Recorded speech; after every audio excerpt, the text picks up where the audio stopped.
ಮಂಗಳೂರು ಕಾರಾಗೃಹದಲ್ಲಿ ವಿಚಾರಣಾಧೀನ ಕೈದಿಗಳು ಅಸ್ವಸ್ಥಗೊಂಡ ಘಟನೆ ನಡೆದಿದೆ.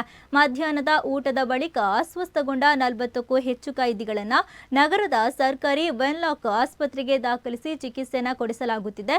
ಹಿರಿಯ ಪೊಲೀಸ್ ಅಧಿಕಾರಿಗಳು ಕಾರಾಗೃಹಕ್ಕೆ ಭೇಟಿಯನ್ನು ನೀಡಿ ಪರಿಶೀಲನೆಯನ್ನು ನಡೆಸಿದ್ದು, ಮಧ್ಯಾಹ್ನ ಊಟದ ಸ್ಯಾಂಪಲ್ ಅನ್ನು ಆರೋಗ್ಯ ಇಲಾಖೆ ಅಧಿಕಾರಿಗಳು ಕಲೆಕ್ಟ್ ಮಾಡಿಕೊಂಡಿದ್ದಾರೆ.